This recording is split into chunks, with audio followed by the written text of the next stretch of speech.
Sharia itself is a constitution, and there is no way that Muslims are going to bring Sharia law in Ghana. Sharia means the rulings, the laws governing you and your family. If you examine the Sharia, you will see that where the Sharia says kill a person, it's not up to 3 or 4 places. Sharia is the Quran. Sharia is about your life, your property, your family lineage, and the rest. It protects all.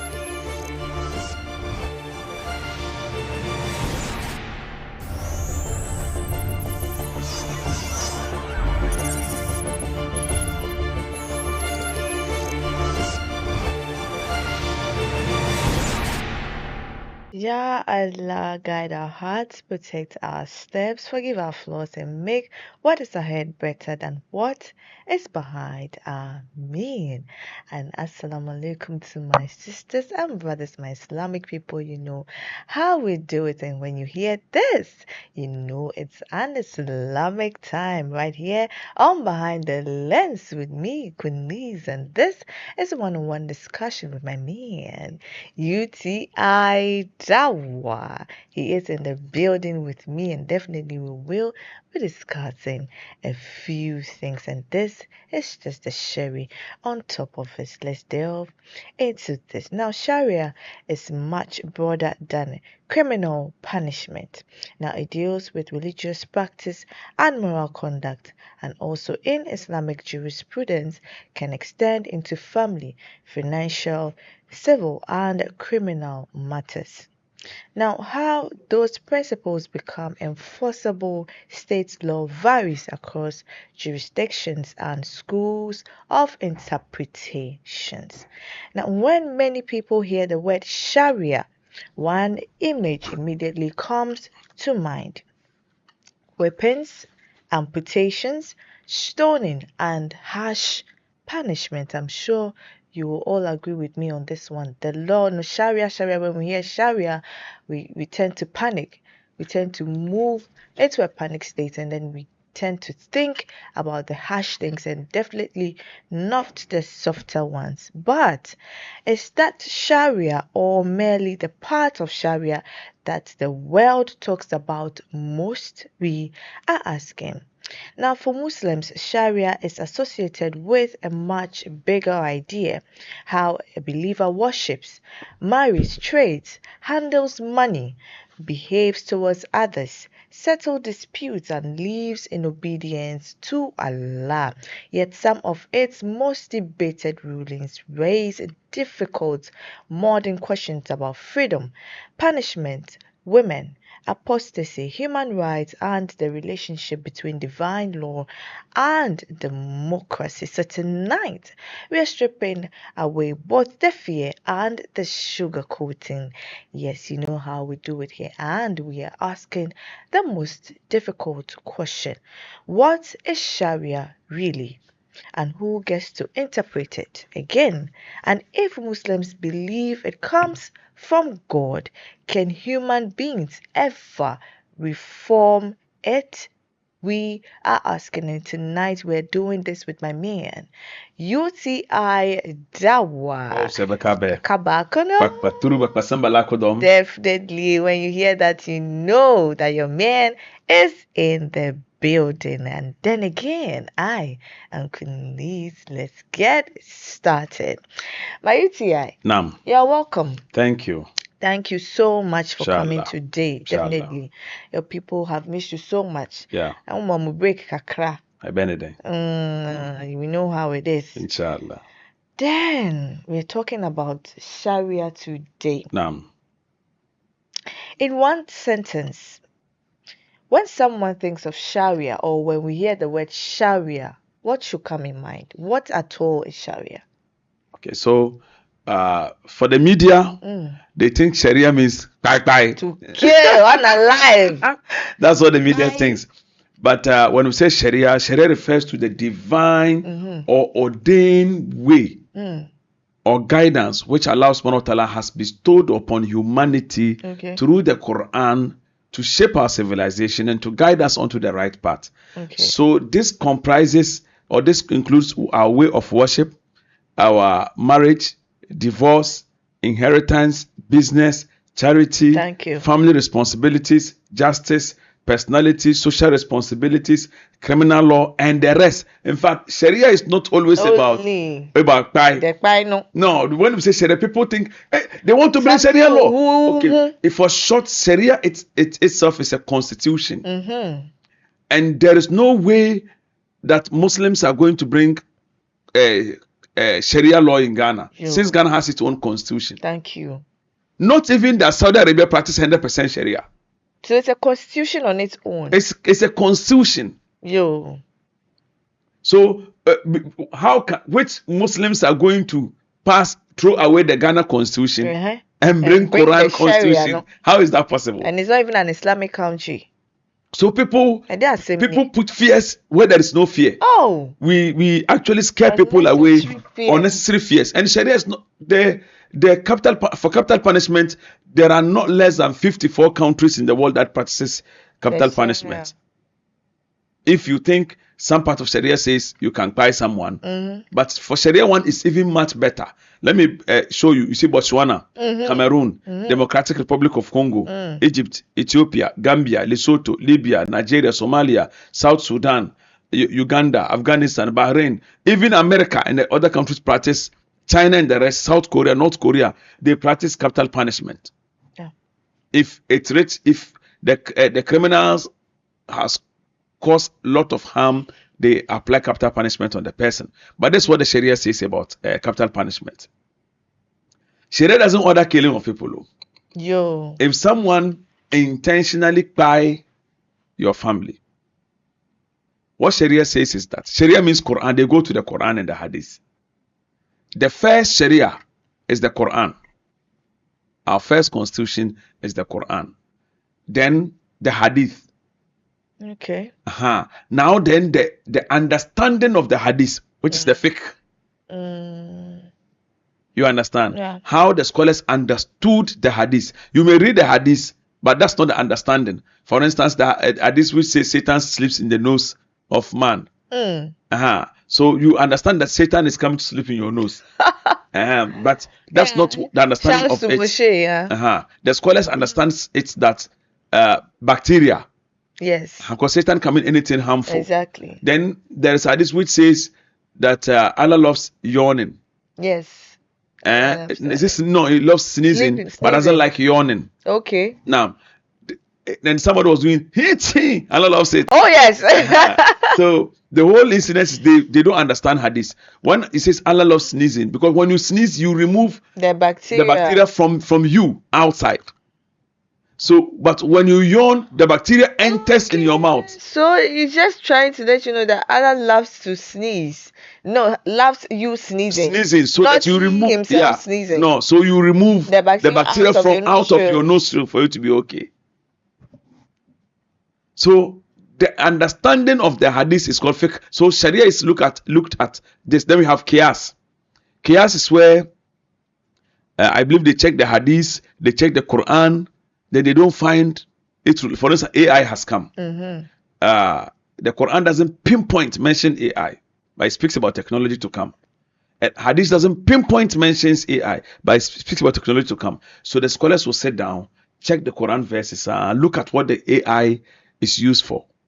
If they see that, okay, the AI has about 90% negativity, then they will rule it that it is not permissible. So they will say Sharia says AI is not permissible. But if it is scholars' ideology, they will not say it is haram. They will not say it is forbidden. Okay. They will say it is not permissible because it is only Allah and His Messenger that can say something is haram. Now, so for instance, in Islam, if somebody buy your family, and the case is taken to court, and the person is proven guilty, there are 3 rulings. Wow. Unlike other countries where they can just buy the person, Sharia says so. It doesn't say so. Sharia says, allow the family whose person has been unalive to take decision. Hey. Yes, the first decision is either to forgive the person or take ransom. Okay. Or an eye for an eye, tooth for tooth. But the decision is not in the hands of the government.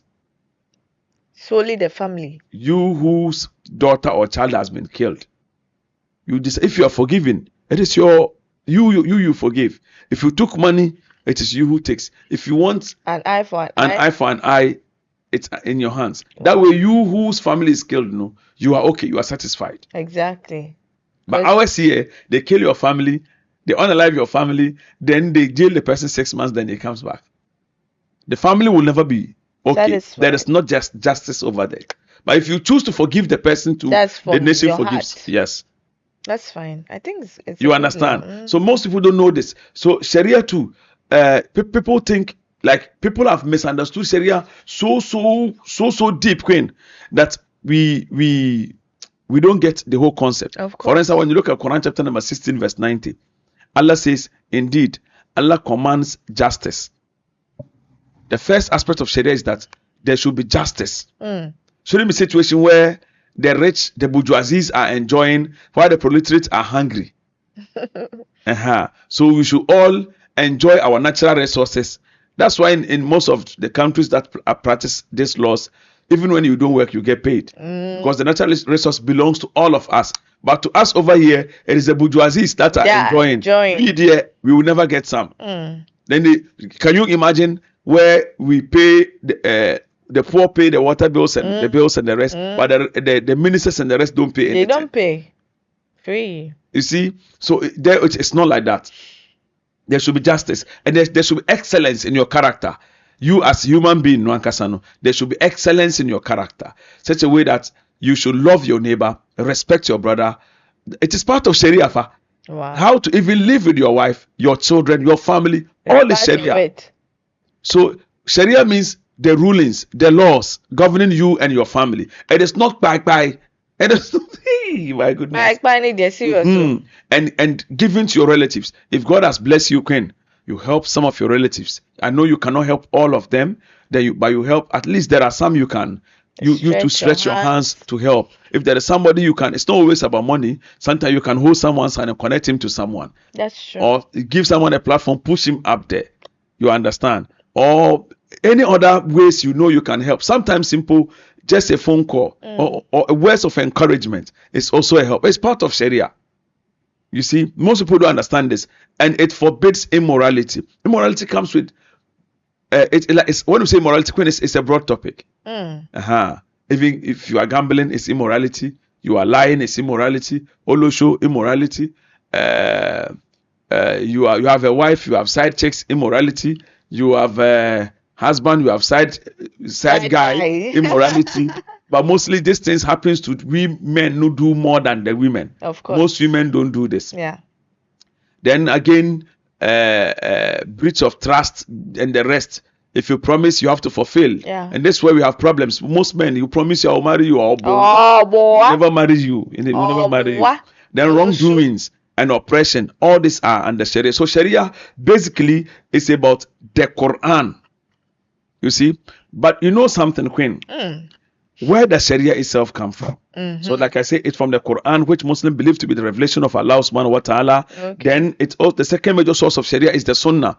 Sunnah, we have to break it down a bit, we have 3 types. We have Takririya, we have Fi'liya, then we have Qawliya. Qawliya is where the Prophet ﷺ, what the Prophet ﷺ has said and commanded us to do. Fi'liya is what he did. Then Takririya happens to be what the companions did, but he did not stop them from doing. All this fall under Sharia. Then again, the Islamic scholars also developed science of jurisprudence, known as the fiqh. That is to in-depth understanding of the Quran and Hadith. Maybe the Hadith, Quran have said something. You took it lightly, but that's not it. Once this is how you need to apply it. So according to the Sharia, for instance, if Muslims are in secular states, we don't apply our rulings on anybody. Neither are we ourselves under that ruling. But you must obey all the laws of the state and live moral life. Then if we are the majority and we want to apply the Sharia too, we are not supposed to force you who is not a Christian, who is not a Muslim, to obey our law. Okay.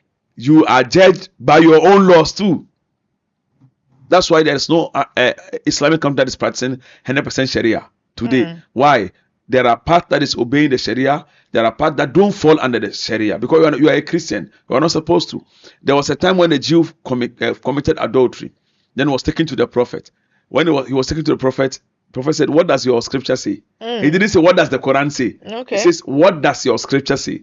Then they quoted Deuteronomy 22 verse 22. Then when he was reading, Chairman covered his hand on the stoning aspect. So when he covered his hand, the prophet didn't know. So Abdullah ibn Salam said, "Remove your hand and read what is there." Initially, he lied to the prophet that in the Jewish law, you must use charcoal to cover your face if you commit adultery. Then Abdullah ibn Salam, who was a former Jewish rabbi, exposed him. So in the Sharia, if you are a Christian, we don't apply our Sharia to you. It should be judged by what you believe in, and it makes sense. You are a Christian, you believe in the Bible, they must judge you by the Bible. So even if Sharia is in any country, you are not forced. Nobody forces you. Sharia itself, the 5 times daily prayer is part of the Sharia. Thank you. For you to pray. So you as a Christian, who is forcing you to come and pray? Nobody is forcing you. So there is this misconception and misunderstanding that people have been spreading outside that they want to bring the Sharia, they want to kill you, they want to do this. Seriously? No. Sometimes are we excuse my language, are we not human beings? If you examine the Sharia, you will see that it's where the Sharia says kill a person, it's not up to 3 or 4 places. First one I've told you, if somebody kills someone, even that one is not ultimatum for you to kill the person, but rather they take the person to court. When the court rules him guilty, the family of the deceased then take their decision. Okay. So initially, it's not the Sharia that killed you. No. The family will then decide either to forgive you to go, take ransom, or an eye for an eye. Then again, the second aspect of it is when even this one has been debatable all along among the scholars. When someone commits adultery, you are supposed to be stoned to death or be unalived. But according to Sharia, some scholars say if the person did not bring himself, you're not supposed to go and catch him. Hey. Like if you, like for instance, you commit adultery. If you don't go to the chief that I've come, stone me, I've committed adultery, you are not supposed to be touched. Wow. You understand? So it's not like we just wake up and do something. So because some scholars say that first a woman committed adultery, she came to the prophet and he said, "Go." She came again, he said, "You are pregnant, go and give birth." She came back and he said, "Go back." Hey. She came and he told her, then go and breastfeed your child till the child is weaned. Then after that she came, the prophet said, "This woman she really wants it," and they gave it to her.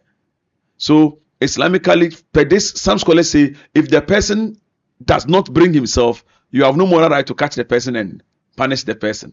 And then you who is going to punish, you yourself should be clean. You shouldn't be always show yourself. Now the question is, even if you are to bring Sharia here, how many people can punish anybody over here? You. Because you yourself now, you are doing the Olosho stuff. Thank you. So Islam doesn't say so. Then again, Islam says don't drink alcohol. Sharia says don't drink alcohol. You ask yourself, is alcohol good for your health? No, it gives you Alzheimer's, arthritis, pancreatitis, osteoporosis, many other sicknesses. You understand? The Sharia says don't gamble. Gamble is not good for you financially. If you become addicted in gambling, you end up wasting all your properties. You see? And Islam doesn't say when you leave Islam, you should be quiet. No. It says if you leave Islam and you create confusion, like you bring war towards Muslims, it makes sense. Queen, you left Liz Media. Yeah. Then you bring killers to come and kill us. If you have gun, we go spare you. Queen, like you go fail us. Get lead, no. Get lead. So that's not the concept of Sharia. Says we shouldn't oppress and we shouldn't be oppressed. That's Sharia. So we have fiqh. Fiqh is the human understanding of this guidance, and it explains this explains the Muslim scholars' stance, where they agree and where they disagree. So you see, Muslim scholars, there are instances we disagree with each other.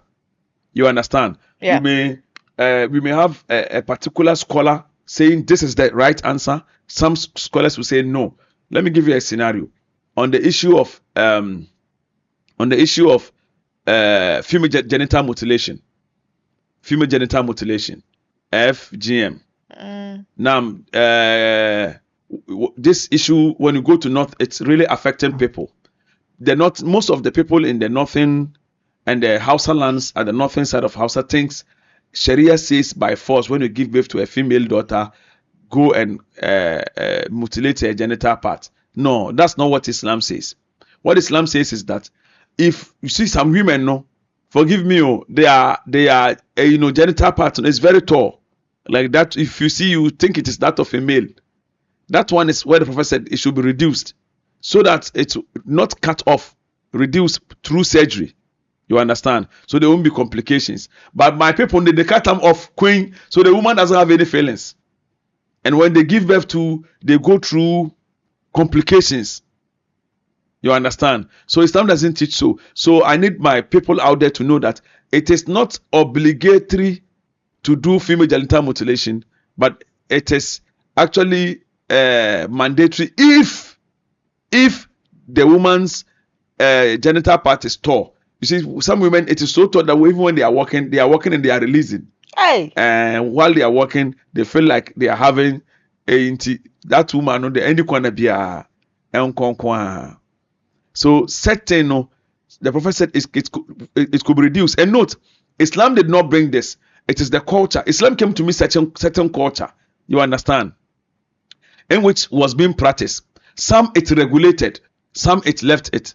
For this, Prophet realized that it has to be regulated, but it cannot be removed because some women's own is not good. It leads them to fornication and they cannot control themselves. So such women should go and undergo such situations. So that's what some part of Sharia is about. For instance, Queen, the question should be, why should God give humanity Sharia? Okay. So sometimes laws are there to protect freedom. Laws, they are made to protect freedom. Sharia is there to protect your right and your freedom. Queen, if there is a law that if somebody steals your money, the person should be punished, will that stop people from and that law is being implemented, will it stop people from stealing or it will encourage them? It will stop people from stealing. So the Sharia is there to protect. It is there to protect us from stealing and protect our rights. We who are free people, no, it is there to protect us from all these things. So the existence of law itself is not oppression. It is there to protect us. When you see somebody going against laws, the person himself is a criminal person. You understand, Queen? If they say don't smoke weed, if you smoke weed, you should be arrested. And you see somebody saying we will agree, we will agree, or you're ganjarin, the person himself is a weed smoker. That is why he doesn't accept those laws. So Sharia itself has nothing to do with you being like it is bringing killing. No, it doesn't. That's not what the teachings of Sharia is, and nobody is planning to bring any Sharia in Ghana. Sharia is already in Ghana. Hey, Sharia is the Quran. They want to kill us. It is the Quran. The Quran is what Muslims are using till date. Don't lie. Don't lie is a Sharia. Be truthful is a Sharia. Honor your promise is a Sharia. Love your friend is a Sharia. Don't cheat your brother is a Sharia. So people think Sharia is about killing, which is not the case at all. Inshallah, Queen. Inshallah. Now, what is the difference between the Sharia and the fiqh? Fiqh. Yeah. So fiqh or fiqh. Okay, fiqh. Fuqaha. Yeah. It's actually people of wisdom. Okay. People of wisdom. And fiqh is much more of like Islamic science. Which deals like science and wisdom. So people who reflect over things. So they check over the laws of God, no. Okay. Then they make sure that the Quran's law no suits our era till the day of judgment. Can you understand? Yeah. For instance, the Quran says innama al-khamru. The word khamr doesn't mean alcohol. Okay. It means anything that can cover your brain, make you feel dizzy. So Sharia, when, for instance, at that time of the Prophet, there was no shisha. Yeah. then maybe it is we and then alcohol. So when they introduce anything that days, it is up to the fuqaha to check that thing to see whether it is alcoholic, it can daze you, it can change your thinking. If it can, then they rule it that this is actually haram because Allah has spoken about it. You understand? Yeah. But if it doesn't daze, but it has something that can cause you harm to your system, then they say it is not permissible. So we have halal, we have haram, Yeah. we have makruh, we have mubah, and so forth and so on. So the fiqh represents Islamic jurisdiction that we can use it. They make sure they make the laws, are there to protect us each and every time as we are enhancing and developing. All right.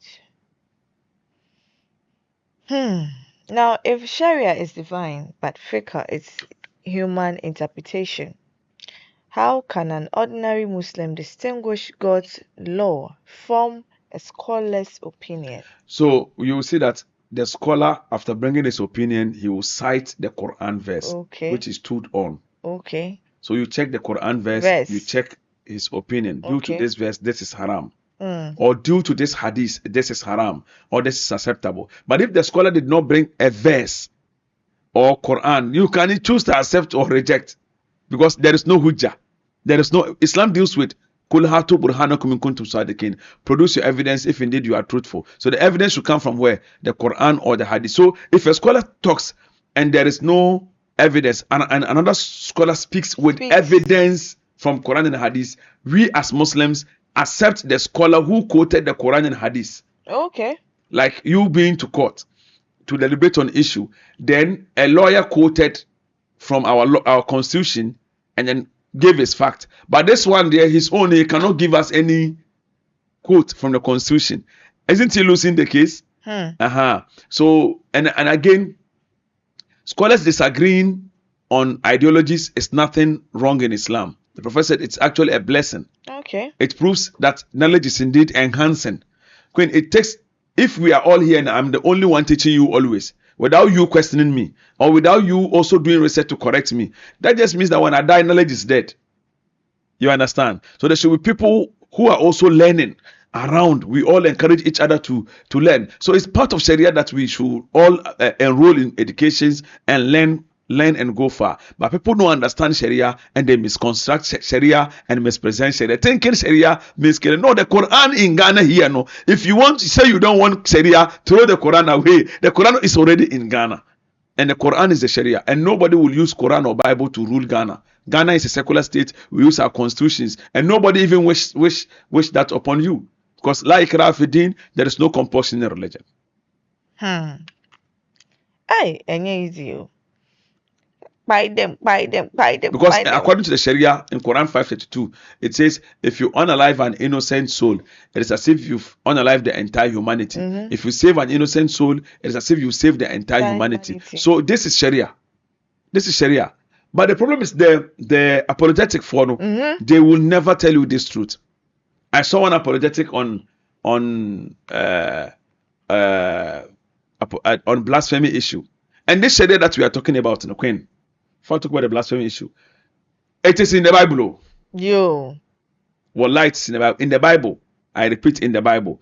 If the daughter of a priest, note, a daughter of priest, go and do olosho, she should be burnt alive. Wow. You have never heard it before? No, first. It is Leviticus 21, verse number 5 to 7. Let me check it for you.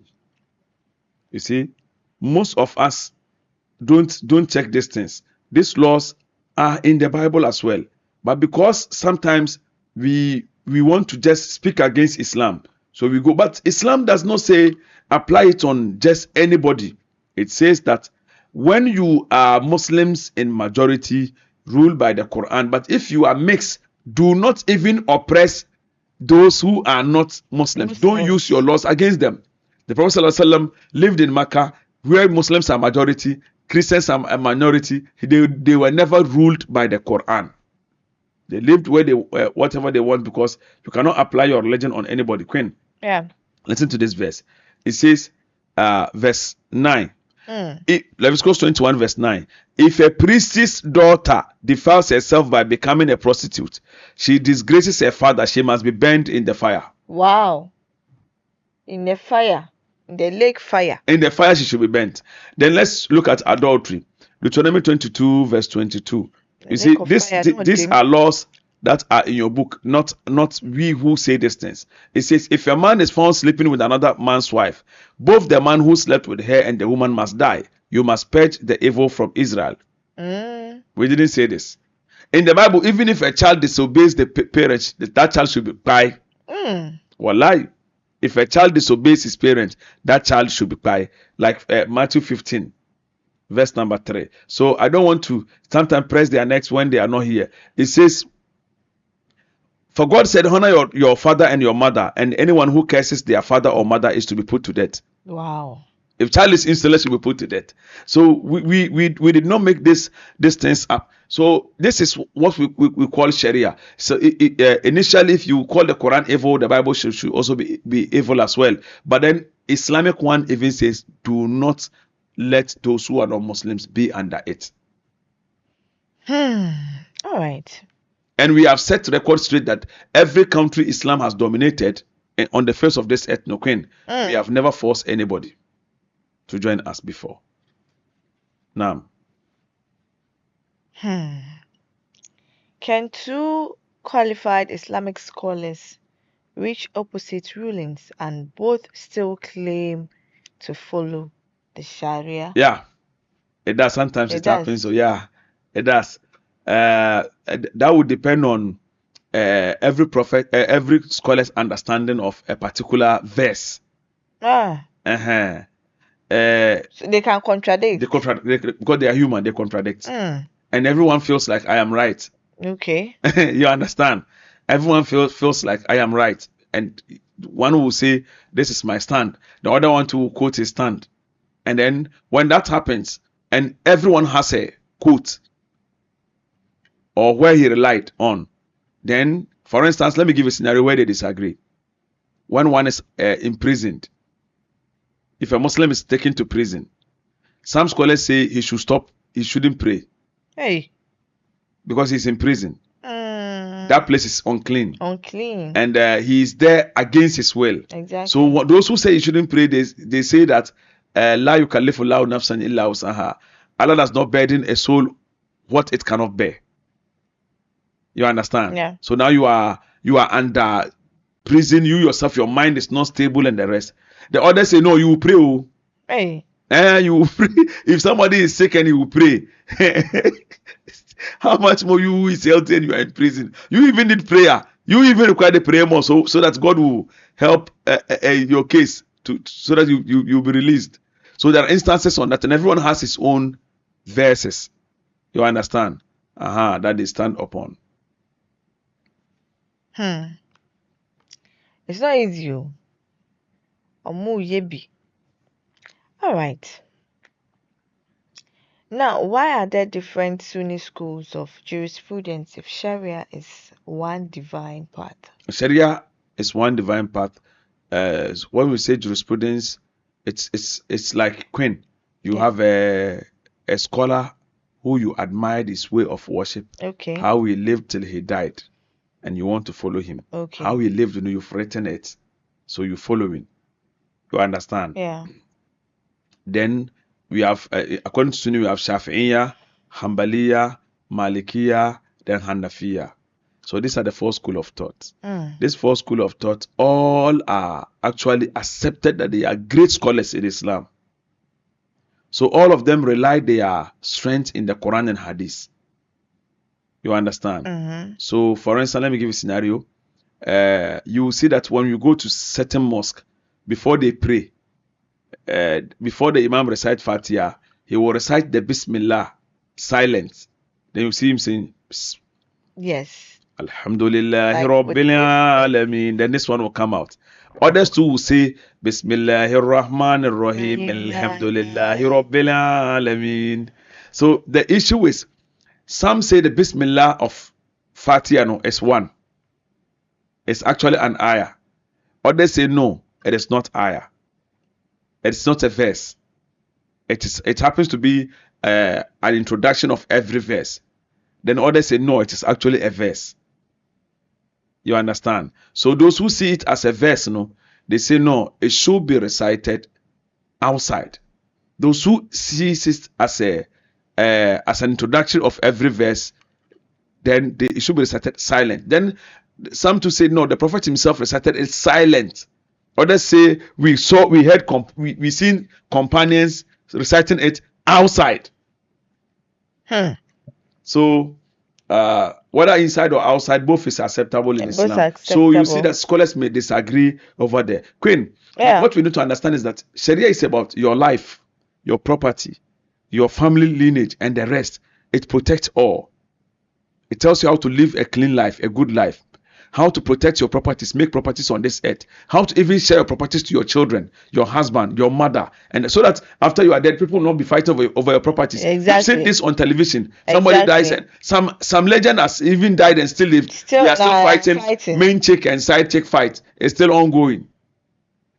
So if there is they are applying Sharia, the Quran would already be the key to distribute the properties, and everything will be done fairly and there wouldn't be any fight. So Islam has this solution which most of these religions and with these ways of life are actually lacking, that they end up going to court. Note, we don't say don't go to court. But what we are saying is that we as Muslims, we have Allah himself has actually shared the property.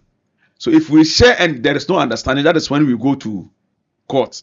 You understand? Yeah. Where we after sharing it Quranically, Queen feels like I'm cheated. Okay. UTI feel like I'm cheated.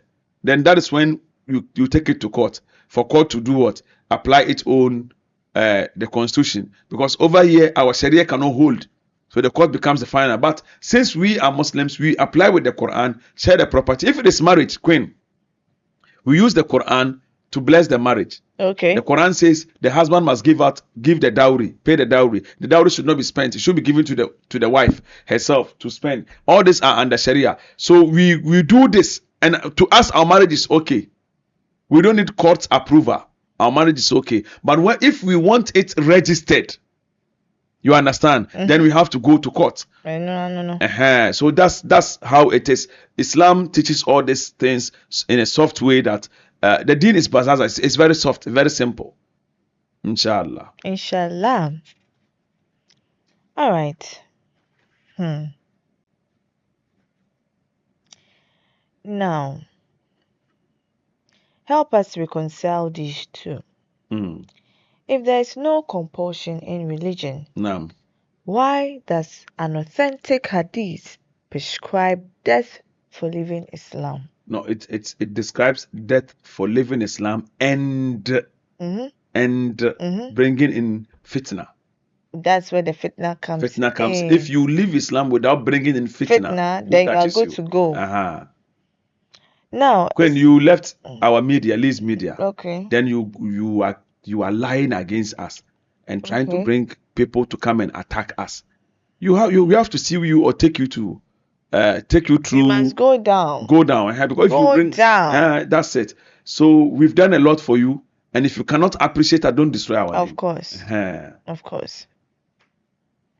If someone peacefully says, "I no longer believe Islam is true," should that person face any earthly punishment? No. The punishment is in the hands of Allah. Especially, it is Allah who will judge us on the day of judgment. So that's Queen. The whole show that I want you to understand is that Sharia deals with our legal system. It works hand in hand. Our legal system talks about marriage, contract, property, business, inheritance, taxes, civil dispute, family matters, human rights, and criminal offenses. And Sharia deals with all these things. If somebody peacefully say, "I've left Islam," the judgment is not in your hand. What Islam says is that advise him. Call him and advise him with hikmah. Call him and advise him with wisdom, words of wisdom. You are not supposed to force anybody. To you it's your religion, to us it's ours. And Queen, even if we are twins and we die, you'll be very different, I'll be very different. So why should I force you? Your thinking is not my thinking. My behavior is not your behavior. What you see is right is not what I see is right. You understand?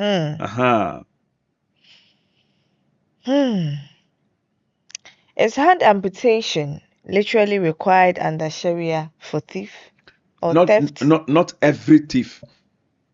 Theft out of hunger, no. Theft by profession, where you come with a arm robber and the rest. That's who say we have hungry thief. He's doing it out of hunger. Said person, provide him food, provide him clothes, get him good job to do. You understand? But you see, countries like Arab countries, the reason why they cut their hands is that if you are in that country and you are a citizen, note, quote unquote citizen, you receive salary freely, food for free, house for free, no electricity bill, and no water bill. After this, if you go and steal, Queen, 1 year day. When you're now for free, you are house free to steal. Well, so they do that so that others will take their lesson out of it. Exactly. So that others will not do, because the government is paying you free without working, giving you a place to stay without working. In fact, the government, after even selling it, the nation's oil, they also give you a percentage. Wow. And after this, you still go and rob. You are actually a bad man. And most of these Arab countries have refrigerators filled with drinks, bread, and the rest for you to eat free. So you eat free, get salary, get a place to sleep freely, no water bill, no light bill, and you are still stealing. Hey, legend, you deserve it. But if it is theft out of hunger, no. But theft out of profession, you see, there are two types of thieves. We have the one who has made stealing his profession. The store rushing for every day. Even if you get it tomorrow, you will come again. Even if you give him 1 billion tomorrow, you will come again. Such people should be amputated so that they will not do it. And when you see them too, you will realize that, hey, chairman need t-shirt and I say long sleeve. That way you are able to identify them easily to pack your things. Queen, do you know that because of this law, in Arab countries on Fridays they don't even lock their stores? Not just Friday. If it is time for prayer, they don't lock their stores. Nobody will come and the stores are just opened. Nobody will come and steal you. There was this social media activist who put a phone on the ground, went home, came back and took an iPhone back. Nobody took it because the laws in the country is working. If you steal 247. So nobody steals. So everybody's okay. Sure. Nobody steals, everybody's okay. Like I say, laws are made to stop people from hurting innocent people, to protect freedom and the rights of people. You understand? So it doesn't say the moment somebody steals, go and chop off his hand. They check. Is it out of hunger? Is he in his normal senses? What is actually pushing him? Maybe somebody it's maybe that his daughter is very sick. He needed money. He doesn't have it. You see, these things they provide for you. But if they realize it is out of wickedness, then you'll be punished for it. Let's talk about some of the standard evidence that applies to the Sharia. What are some of the standard of evidence that applies to this law? Like break it down for me. Like evidence applies as in the standard rules that comes to Sharia when it comes to, let's say, thievery, when it comes to doing, immoral things. Okay, some so of the rules. let's take fornication for instance. Fornication, the law is not applied to until there is 4 eyewitnesses, and these 4 eyewitnesses, all of them should see the pistol inside the mortar. If I say this, do you understand? Yes. So if 3 came to meet the action, okay, then the last person came, they are done. Sharia doesn't punish. So how on earth will you to go and steal somebody's daughter? Enjoy. First person come catch you, second come catch you, third come catch you, fourth come catch you. Oh boy. So what happened is that when Sharia catches you, they give you lashes, then they marry you guys together. Nobody should come and take your. But if it is grape, then that means you are forcing the woman, or vice versa. Then one person will be punished and the other will not. The one who was forced will not be punished. You understand? But if both of you were doing it, with 4 eyewitnesses, then you'll be punished for it. Fornication. Hey. But Queen, you two, how will you go and enjoy any for 4? Papa? It's not like they come together. There must be, you go and call this one to come and see. You go that side, call the other one to come and see. Hey. So the Islam that just proves that Islam doesn't want that thing to happen. Anyway. So be neighbor and to work on dry gin, but 1 hour. You bet you.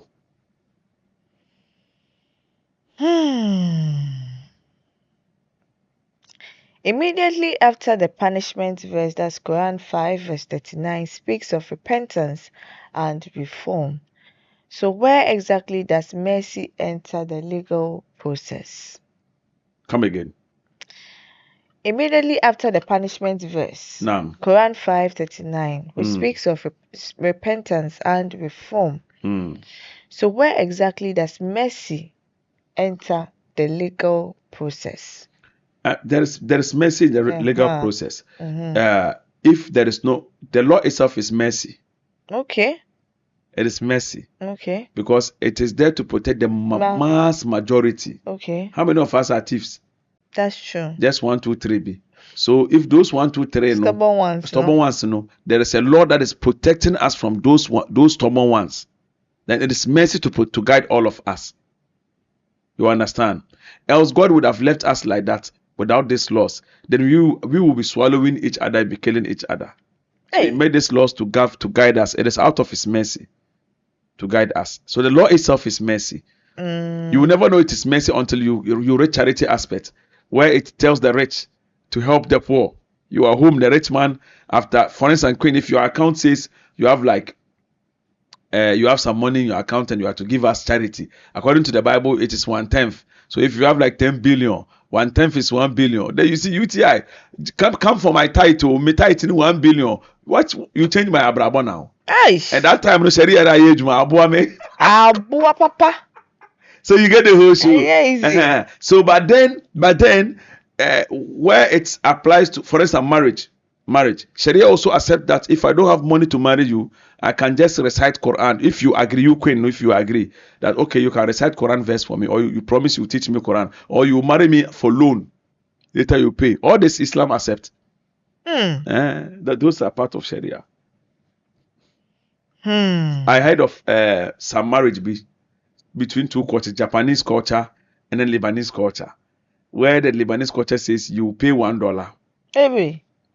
Then you will be left with, you sign agreement that you pay $100,000 if you maltreat the woman. Do you understand? Yes, so you pay $1. Lebanese culture, no. That $1 is the bride price. Take it. That means they gave you. But if you maltreat the woman and the woman asks for divorce, or you chase the woman out of the house, you will pay $100,000 for her. Gosh. Whereas the Japanese marriage, the moment I marry you, all my property, it is you who will sign before I can access my money. Wow. That's amazing. So you see, but so all this culture and the rest, I'm not talking, this is not Sharia, but this is actually culture, where Sharia acknowledges that you can do this to marry from your own culture to protect marriages. Sharia is actually good, but it has actually been misrepresented. It has been misrepresented a lot. At all. Does publicly punishing private sexual behavior protect society or invade privacy? Or it protects society. They will not let you go naked now. Hey. They will not let you go naked. But there are some videos you see that some people are naked. No, in Islam, nobody has to see anybody's nakedness. Okay. In Islam, nobody has to see it. What they do is, if you are a woman and the Sharia you fornicate, it is women who will punish women. They'll whip you. But you go take a moto. Then the men too go take a moto. So when they do so, Queen, have you seen our HIV statistics in Ghana?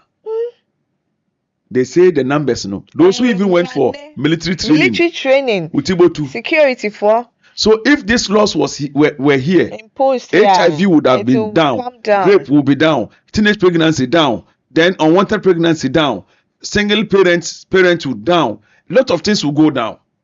And our children will have bright future. That's true. And our health itself. Look at Ghana. HIV, I share Adokore and Chum because of we love it. Ghana for the pair, especially Africans. African oniska, but a ban when it comes to that thing, African can go and buy medicine to heal his waist to come and wound somebody's daughter. Hey. Go and buy medicine to heal to wound I do somebody. be babe who show be no. I swear to God. Ebobo enum. Hey. Bobo enum. Where exactly does the Quran command Muslims to stone adulterers? No, there is no command In the in the Quran. Quran. Note. According to scholars, we have what we call nasikh wal mansukh. Okay. The abrogated verses. Okay. So there is direct hadith of stoning to death, but there is no direct hadith, direct Quran verse on stoning to death. You understand? But with the Quran, some scholars say we have a verse which is abrogated, but then its ruling is working. Oh. It is not in the Quran, but its ruling is working. How is that so? Abrogation is of phases. We have abrogation where the verse is in the Quran, its ruling doesn't work. Okay. But then we have the verse is not in the Quran, but its ruling its rulings work. Then you have a verse it's not in the Quran and its ruling also is not working. You understand? Yeah. So that's how it is. So, but for this, if you want it plainly, it is not in the Quran. Can authentic hadith establish a capital punishment not stated in the Quran? If it is mutawatir. Mutawatir is if the hadith has been reported by many. Okay. And khasa we have the sikah and the rijal in it. Explicitly stating it. And like plenty people have reported such hadith, it works. But if it is ahad, sometimes the scholars hold back. Where it is authentic but reported by one man, some scholars hold back to set punishment. But if it is actually reported by plenty, then it works. But then, like I say, before Sharia orders someone's unaliving, Queen, that means the person is very evil. Aish. Evil. It is not as devil's if incarnate. you just wake, just like saying Arab come to commerce. Until the person is like devil incarnate, like just like every country they punish for treason, and they have capital punishment for very evil people. And for Sharia, it must be established 100% that is who you are. Then it takes its course. For instance, in Saudi Arabia punished someone with capital punishment, I think 2-3 years ago. That man was actually the one who sings their national anthem for them. So we had a misunderstanding with his brother, and he felt like because he's that powerful that sings the national anthem on the Independence Days, he can do what he wants. So he shot the brother and killed him. And the country said, if they spare this man, others will do. They will say because he's this, they did not do him anything. So the country punished him. You understand? Yeah. Because he felt like, Queen, sometimes when you become famous and you get some positions, you get like, you feel like I can slap you and go scot-free. Exactly. The power, you get power. So he had a misunderstanding with his own brother, and he picked up a gun and bullets his head. You get it? Straight. So the family themselves said, the government spoke to them, and the family themselves accepted that he has to be punished for it, and he was punished. So it doesn't punish death until the person has done something like that is so wrong. Let's do women in Sharia. Does Quran 434 permit a husband to physically strike his wife? So this verse, let me break it down for us to understand. Yes, so break it down. I've spoken on this several times, but today let me go a different angle. You see, if you interpret Quran 434 for that, it means you should beat women, then it will contradict Quran 2 verse 231. Okay. Which says, do not keep them to harm them. Okay. And beating them is what? Harm. Let's read them, okay? So that people will see very well. Quran 2 verse 231. And when you divorce women and they have nearly fulfilled their term, Either retain them according to acceptable terms or release them according to acceptable terms. This Sharia. And do not keep them intending to harm them, to beat them. To beat. So if 4 means beat, why will he forbid in 231? So the same word daraba was used in Quran 4 verse 94 to 95 to mean leave her. Leave. You understand? And Nana Aisha said the character of the prophet is the Quran. You understand? Yeah. The character of the prophet is the Quran. And Sayyidatuna Aisha said the prophet has never beaten a woman before. And the issue is there are several hadiths where somebody will beat his wife, then they bring complaint to the prophet. If it was approved, why will they report to the prophet? If the law accepts woman beating, if they beat woman, will they report it? The fact that they report means the law doesn't accept it. But many misunderstood the verse and they misread it and misinterpret it. What exactly does the daraba mean in this Daraba context? means leave her. Just that. Leave her. Because it doesn't mean beat. If it meant beat, then 202 verse 231 will contradict 431. So Allah himself said in Quran 3 verse number 5 to 7 that some people, the Quran has some verses are plain. Some it is difficult for you to understand. But people, those whose heart has disease, like those with evil intention, they mistranslate the Quran so that people refuse to understand it. And even when you explain it, they don't get it. They don't get it. At least ours did not say burn your female daughters. Because Ghana had if they are to apply this law, and young Christian girls in sure master. Hey. Can a Muslim woman strike her disobedient husband under comparable circumstances? Just as the husband is not allowed to beat her, she's not allowed to beat the husband too. If not, why is the authority asymmetrical? Asymmetrical as in it's not balanced. It's not, yes. It's not but balanced. It should be. It's balanced. Because if it's the man is stated that maybe strike or hit or beat or whatever, but here it's saying that it's. But I just explained, even the man is not acceptable for him to beat. But at least there's a rule there that at least in case. No, it doesn't say beat. Not beat, not as in beat, people but like misunderstood the verse. Maybe like beat. Hit her like a little. The hit him no day there. Or use your cloth, the tip of your cloth. These are those who have the opinion that hit. They said use your cloth. Yes. But then with if you check the Quran itself, it gives meaning, clear meaning that don't beat. Really? Yes. 2 verse 2. Let me read it for you. Wow. It's here. And when you divorce women and they nearly fulfill their terms, either retain them according to the acceptable terms or release them according to the acceptable terms. Do not keep them intending to harm them, to transgress against them too. Harm and hurt at the same time were used. And whosoever does that has certainly wronged himself.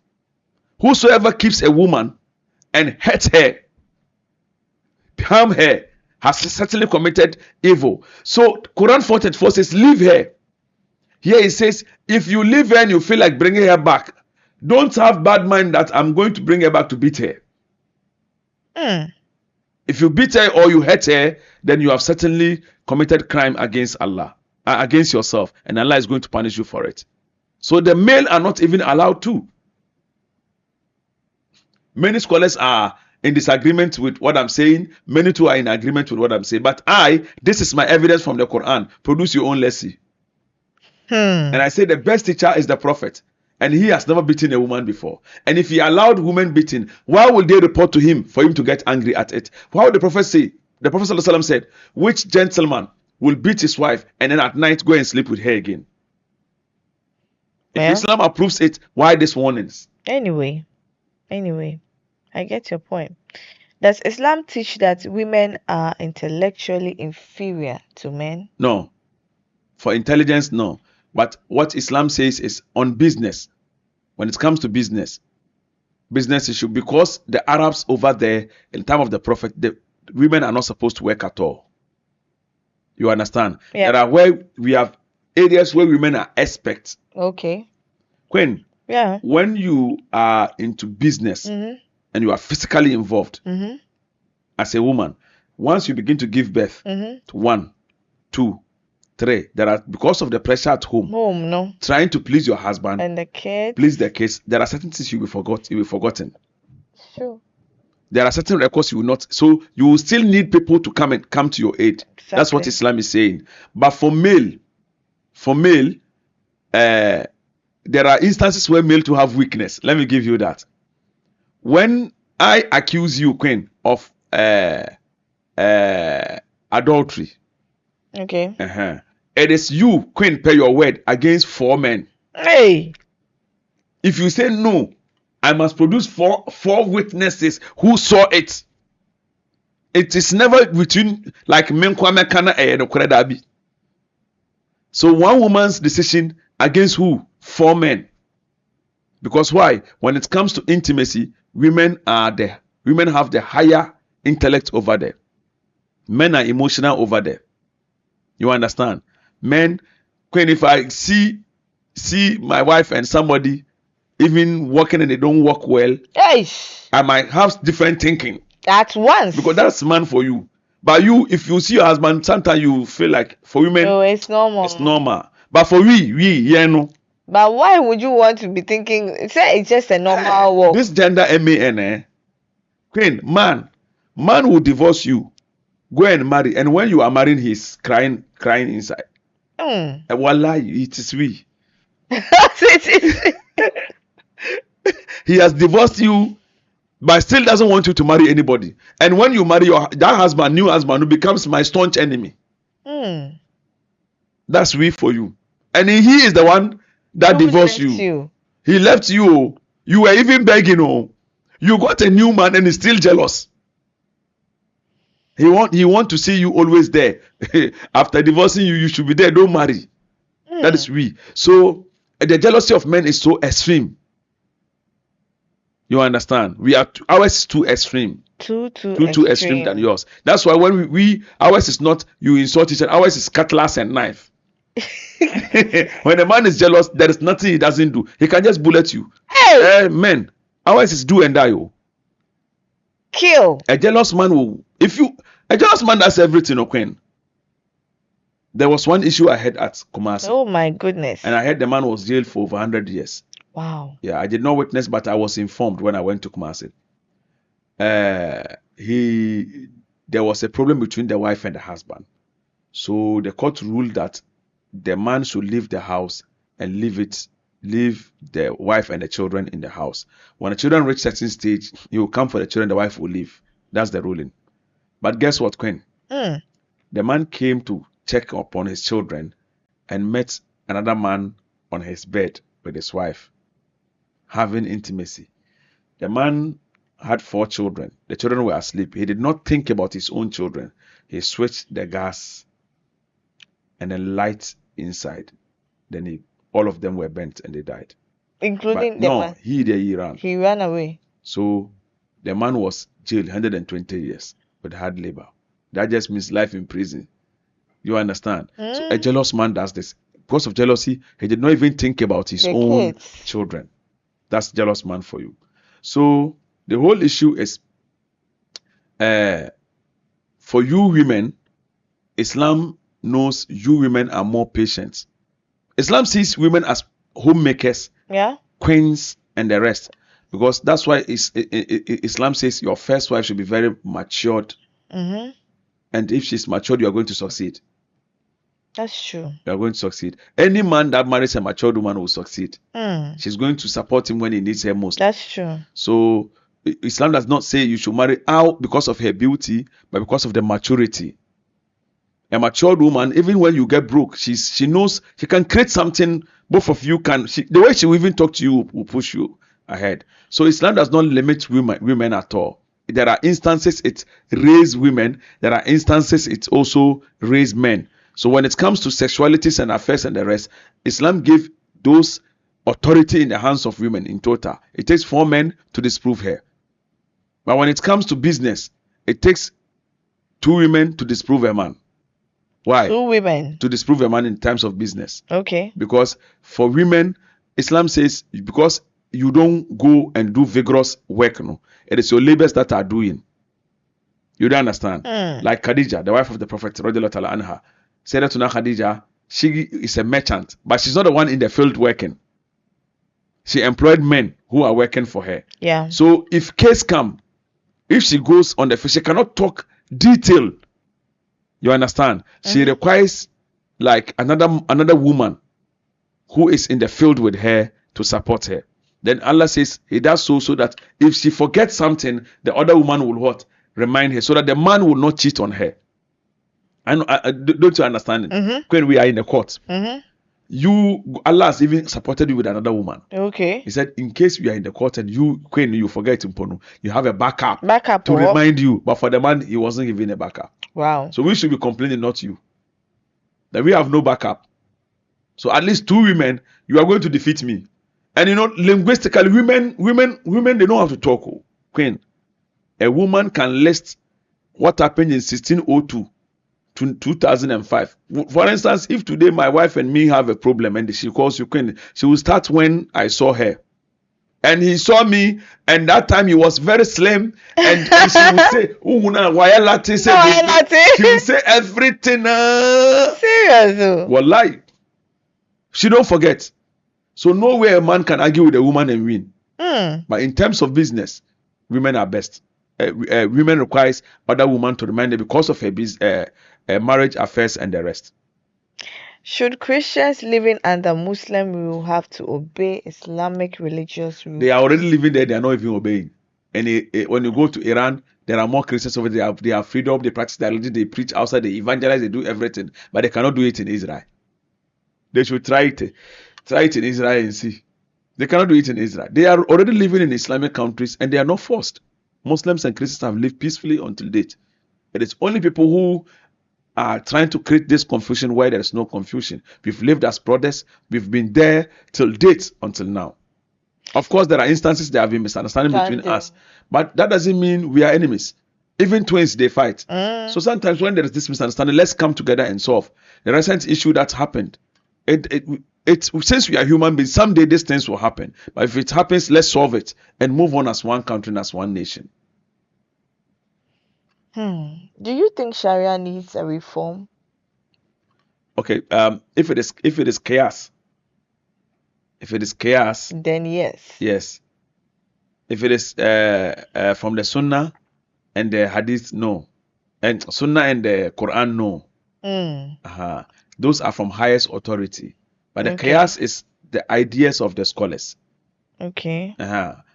Where for instance, AI, for instance, the scholars will sit, they use their understanding to see whether AI is good, or instances that when used is good, such can be reformed. Tomorrow there could be a scholar who can say no, AI is not good because of this, because of this, because of that. So that one, the reformation is always going on that. You understand? Then we have ijma, where the scholars all come to consensus. You understand? They all come to consensus that this is okay. With that one too, with time, if civilization increases, they can maybe come to disagree on that one too. Of course. Because it's scholars' opinion. Where they agree it's okay. Tomorrow there could be scholars that are more intellectual than them or advanced in technology and ideology than them, and they can disagree with them. That's why they issue fatwa. It's called fatwa. Fatwa.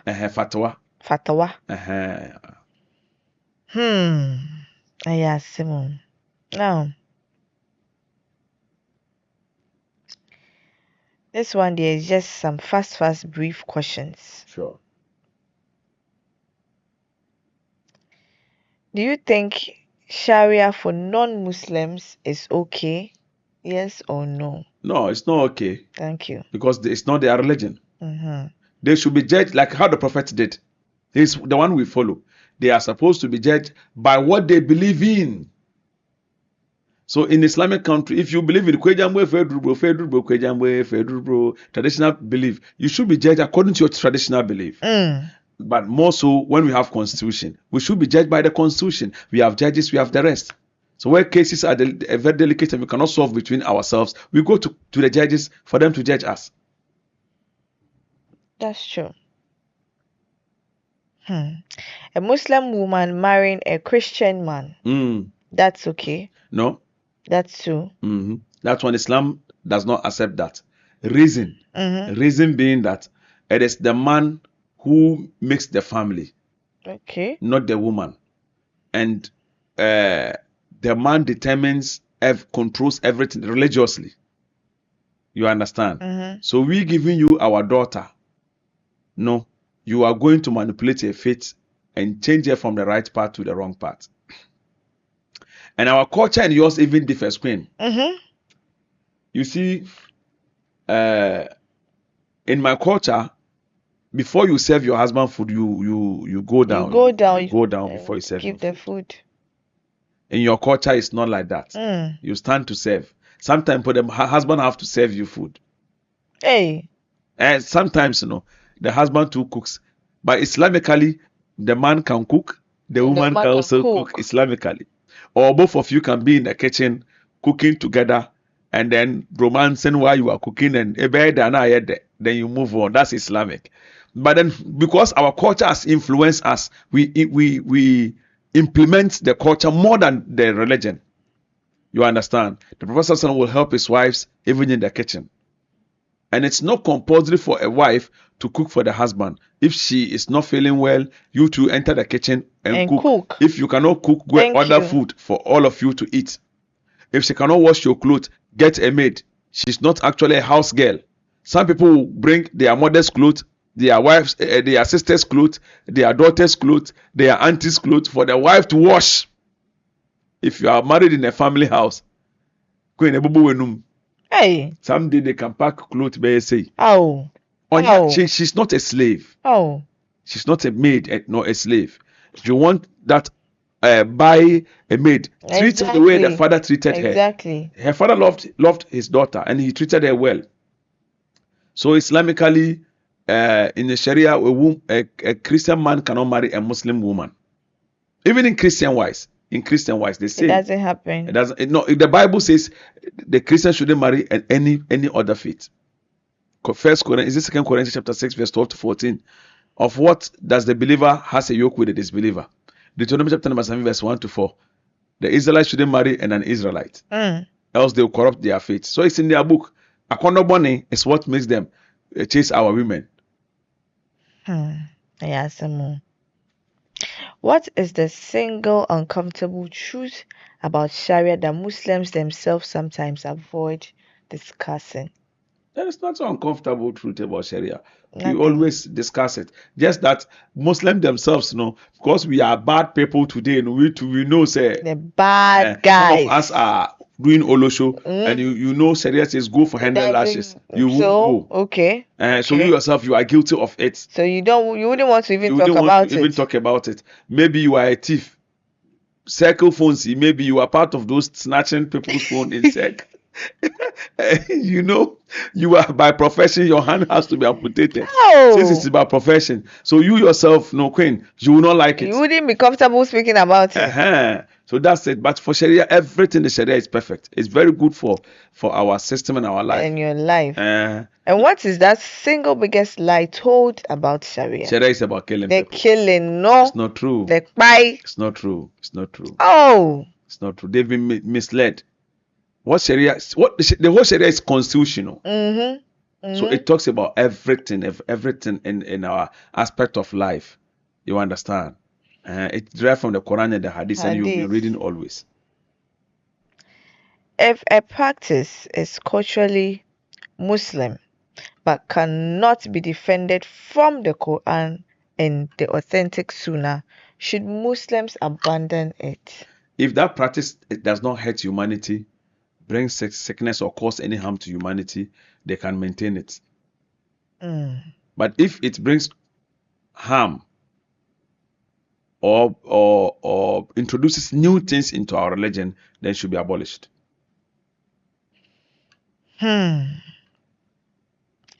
If Allah's law is perfect, but human interpretation is imperfect, how can anyone confidently say this is exactly what God wants? And so if you interpret me too, I have to go and check now. Everybody can read what is matter. Exactly. So if you tell me matter is anything that has mass and volume, I need to also go and check. That's why Islam says everybody should learn, so that people will not use knowledge to mislead you. That's true. And finally, if Prophet Muhammad walked into a country claiming to practice Sharia today, which part do you think he would correct first? Okay, so I would say our relationship with non-Muslims. Some Muslims have some Muslims have not been fair to the non-Muslims. Some too have also gone beyond boundaries from being fairness. You see, first is where we have not. Some countries have not been fair to the non-Muslims. Is in Islam, you are not supposed to hurt a non-Muslim. He has to be comfortable with you. Be able to share his ideas with you. You understand? But to some areas, we have muzzled up to the extent they are even scared of getting close to us. You understand? I get it. If Christians will come to the Prophet and for him to welcome them in his mosque, don't you think we should also welcome them? Of course. Why are we scaring them? We are not supposed to. You understand me? So, if a Christian will also welcome Muslims in Ethiopia, why don't you think Christians are supposed to be our friends? True. Why are they also insulting us? So all of us are guilty. So the Prophet ﷺ, if he is to come, the best thing he will do is to unite these two people. You understand? Make us one people. And those who have in the course of tolerating the Christians ends up violating Islamic laws will also be corrected. Queen, you can still defend Islam and then love a Christian. True. You can still defend Christianity and love a Muslim. It is different thing. You can still be a Christian and love Ghana. Be a very patriotic person. You can still be a Muslim and be a very patriotic citizen. You understand? So these two work hand in hand. So the fact that I love you doesn't mean out of the love I should violate my religion. Rules. You too, the fact that you love me doesn't mean out of the love you should violate your rules. We are supposed to make our standard work, but we should coexist and love each other. Exactly. I think that is where the bridge is. Coexistence. Yeah. No, that is where the bridge is. All right, my UTI, I think we've exhausted everything. I would like to say a very big thank you for making it possible. And definitely, when we talk about Sharia, it is one of the biggest or one of the biggest things we need to know than the frightening images attached to the word itself. Now it touches worship, morality, family, justice, money, rights, responsibility, and yes, some highly controversial punishment. But perhaps the real debate isn't simply do you support Sharia. The deeper question still remains, whose interpretation of Sharia and under whose authority we are asking. Because when human beings say they are enforcing God's law, we still have to ask whether we are looking at divine command, human interpretation, cultural tradition, or political power dressed in religious language. This has been the end of another exciting episode right here on Behind the Lens with me. Until we meet again, it's a wrap. Like I always say, truth doesn't fear questioning. All right, stay with us every day like you do, and I would like to say a very big thank you to my lovely viewers as well. Subscribe if you haven't. Please kindly share, like, and hit the bell. Let's grow together. We'll see you again. It's a wrap. Bye for now.